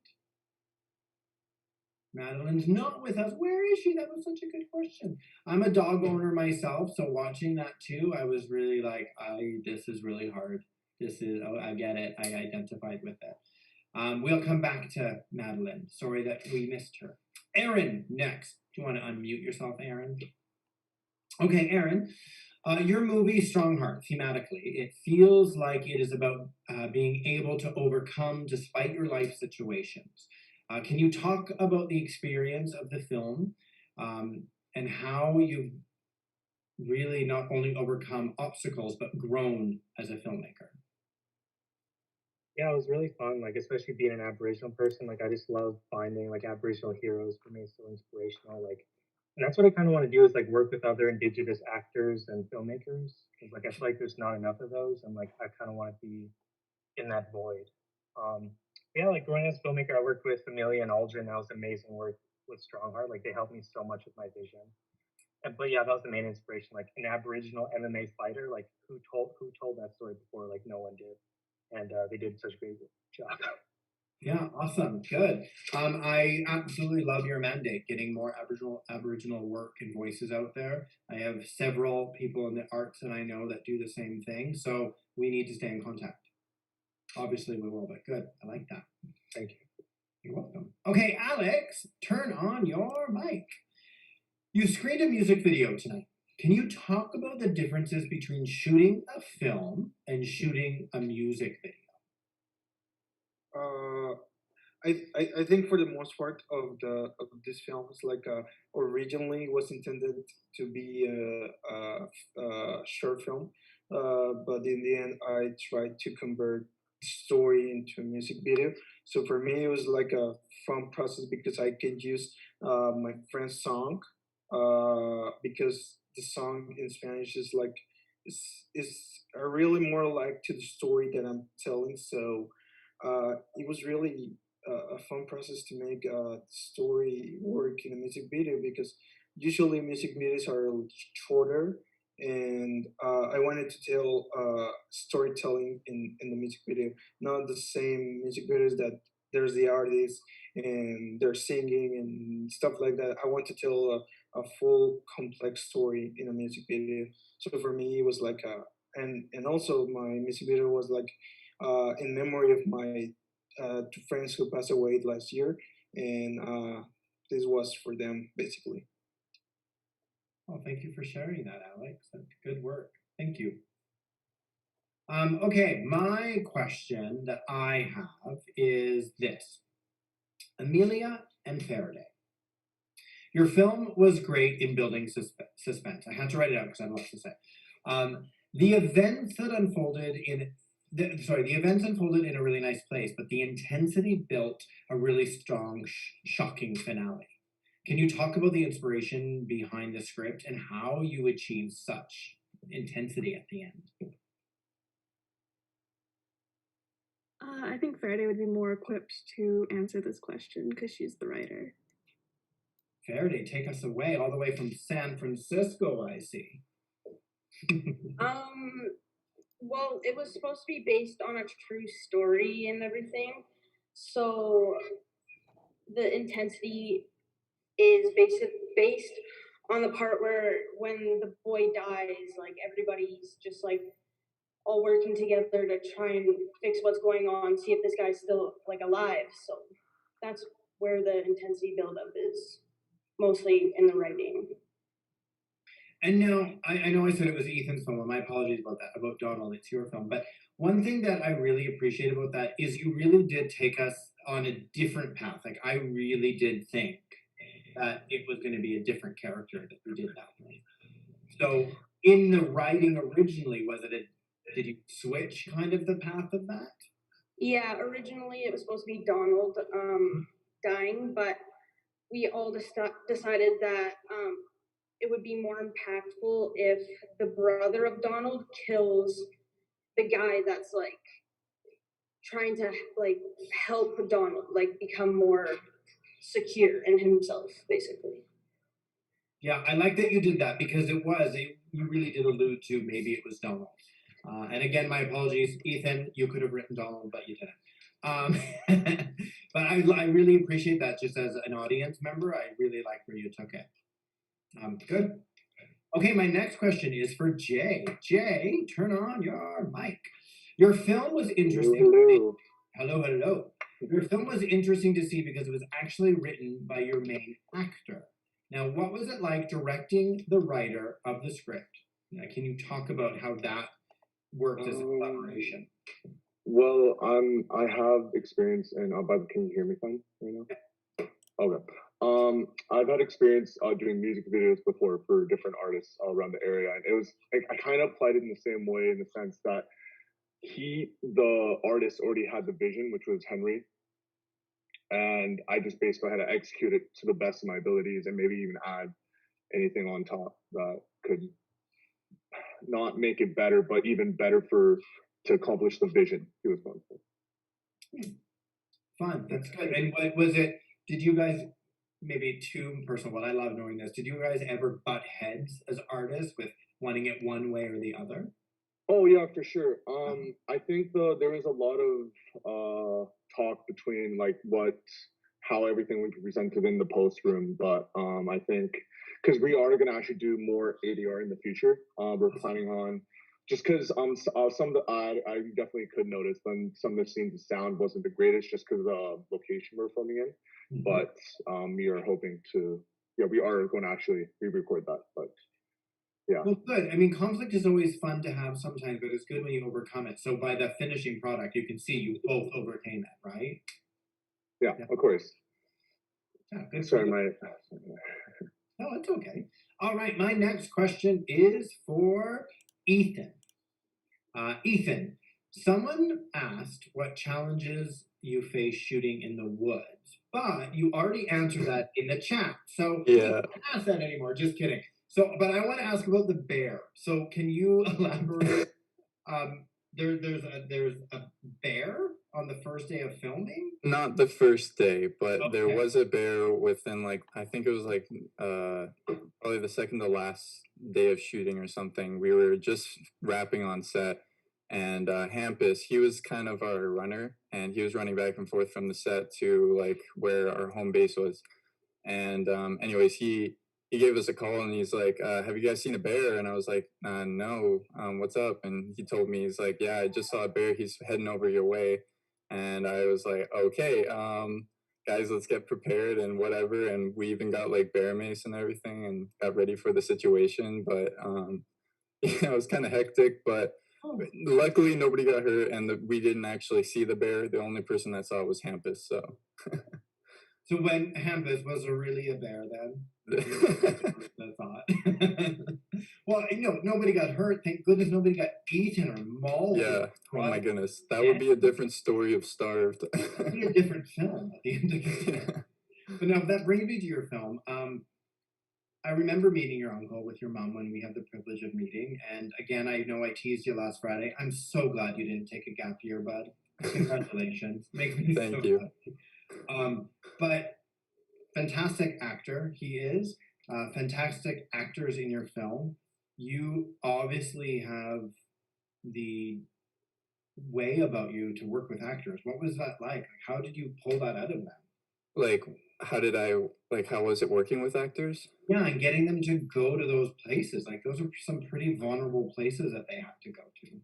Yeah, I mean, for me, one, I got to work with my uncle, which was very easygoing, and he's very understanding. And sorry, my brother's kind of bugging me right now.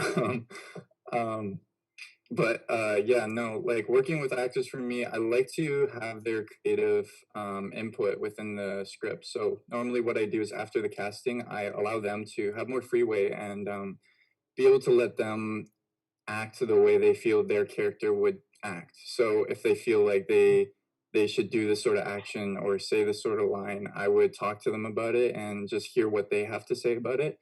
But I enjoy working with actors and just like having sort of a creative bubble going with all of us. Sorry, I'm not making sense, but No, you are making sense. No, okay, I good. you tell your brother you're live, and we're gonna get him on the camera. Yeah, exactly. No, you are making complete sense, and you can tell that you like working with actors, regardless that he's your uncle. You still have to be able to trust. Oh yeah. To go to places, and you are an actor's director, and I personally love that. So congratulations. Good Thank work. you. Please Thank tell your uncle great work too from me. Yeah, no, he's watching. He'll hear. Good, awesome. Oh, it's gonna go to his head now. Okay, so Hampus, next question is for you. What was the inspiration of you seeing a bear? Just kidding. What was the inspiration of you putting animation in your film? Is Hampus frozen? Looks like he lagged. Oh, Is he coming back to us? It seems he did leg out. Okay, he'll come back. I'll come back to him. Okay. no, he's back. He's back. Oh, where is? There he is. Hampus, did you hear my question, or do you want me to repeat it for you? Oh, yeah, I apparently got disconnected. Yeah. So the question, Hampus, was what was the inspiration for you to bring animation into your film? It started out as a way to I really wanted to make a love story, but due to COVID, we can't really have people kissing or touching. So I decided the solution was to do it with animation. And it became it took more and more of a part in it, and it also sort of helps emphasize the sort of naivety of being a family. Okay, I get that. Your sound's a bit funny, but I think we all understood that. I liked how you transitioned into turning into a robot there. But no, I really liked you going in and bringing it to, because of COVID, you have to work with what you have. And I think without COVID, you might not have thought of animation, right? You might have thought, oh, I'll just do what I originally planned. So good for you. Thank you. Okay, I have two last questions, and then we're going to launch the winner of the Audience Choice, the People's Choice Award. So, Zoe and Aldrin.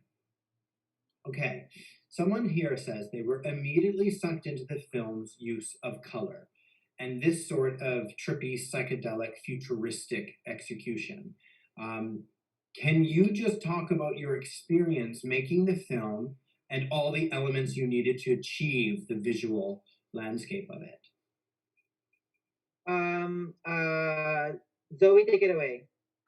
Okay, thanks, Aldrin. I will. I think it's this question should be answered equally by both of us because it was a conjoined combination of creative forces. For me, I was the colorist, and I tried to have as much of an influence as possible on the cinematography and the areas we were shooting. Just coming from a very cinematography-based background, even though I was directing this. And for the coloring, we tried to use sort of dreamy, sort of yellow, almost like surrealism kind of effects to it for when we were in the flashback scenes. And then we combined that with a very high contrast, realistic coloring to bring us back to the groundedness of the real life sort of aspect of it.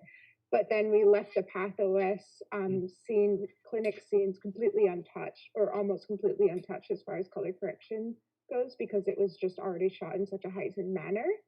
And then I think just a combination of that and Aldrin's very trippy, interesting special effects, which Aldrin, you're welcome to elaborate on, combined with the sound design on both of us, I think it made for a very interesting, futuristic sort of feel.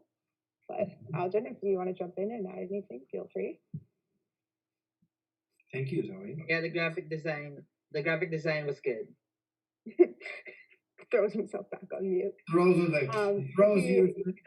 Yeah, and yeah, Aldrin also did the graphic design for it too, which is really nice because he's great at that. And I think Aldrin and I, we have very, very different creative taste and vision, and we've discussed this even before we were chosen to work on this project before. Like, I have this very like raw kind of real life color correction approach to my films, but that combined with Aldrin's sort of like sci-fi fantasy new wave very colorful sort of style, I think that like combining those two, it was really showed it in this film, and it was really interesting and a fun experiment to see how those two different types of worlds of film come together. And it read very, very beautifully, very well. So congratulations. Oh, I can also, I feel a little bit of a producer in you, Aldrin. You're an unbelievably hard worker. I watched you throughout this whole program. You all are hardworking, but Aldrin, you're so hardworking. Steve just wrote that out there as well on YouTube. And I think the two of you are a good pair. You do all the hard work, you do a lot of work, Zoe, and then you produce it, you talk about it, which is great. He throws you out there and you just run with it. Good for you. Yeah, congratulations. Okay, my next question is for Hayden. Hayden, the question we have here is that your film, it has a very solid, moody feel to it, and your style and the style of it. So what inspired you to make this film?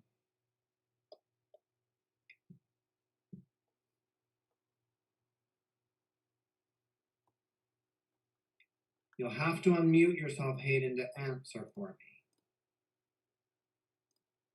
me.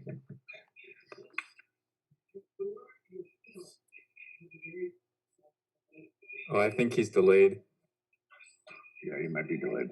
Yeah.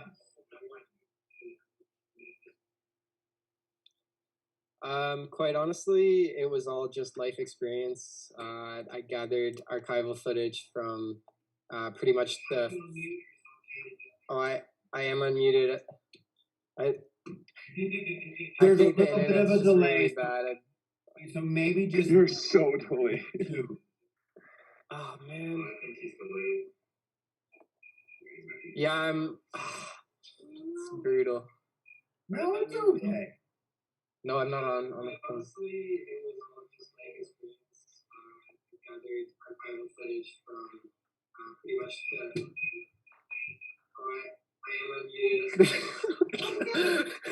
This is a short film in itself, everyone. This is fantastic. Somebody is writing this down right now. Ethan, get your pen out. Can someone This is gold, honestly. Can someone text him to tell him to mute his YouTube and watch Zoom?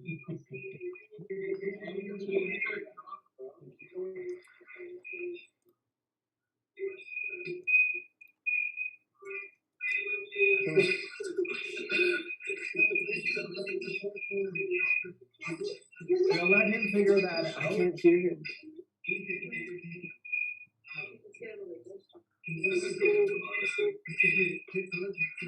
I sent him a text, but I don't know if he's watching.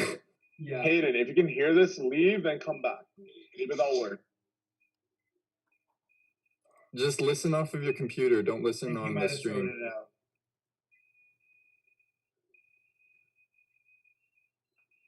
Hey, I don't know if this is gonna come through, but quite honestly, it was a serious challenge to make a piece of work that was focused on myself.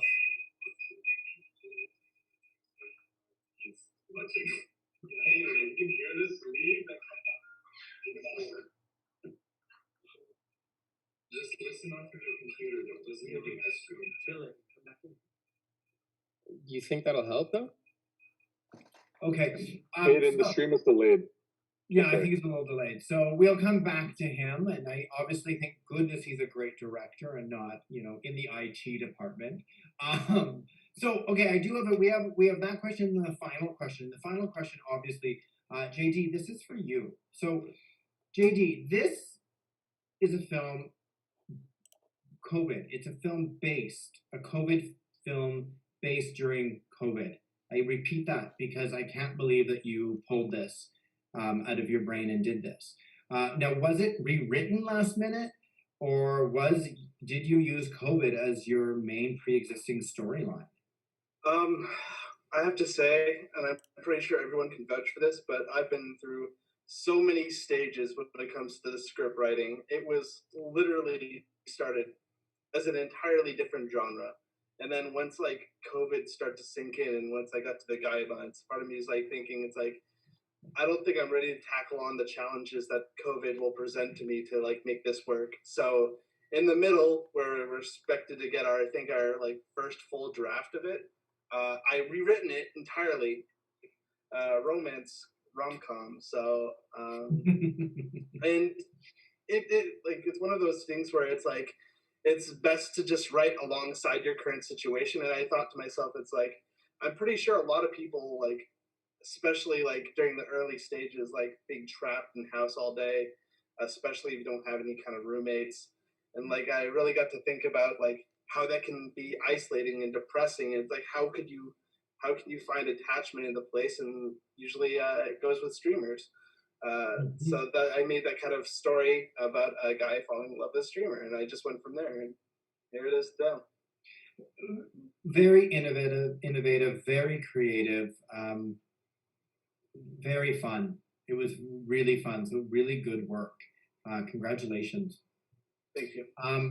I want Ethan to come back because I really want him to answer, but I know he did answer there. He did say, you know, it was challenging for him to use some personal stuff, but I want to give him a shout out for doing that. You know, writers are always told to write what they know and elaborate, and he did, and kudos to him. That was very vulnerable of him, so congratulations.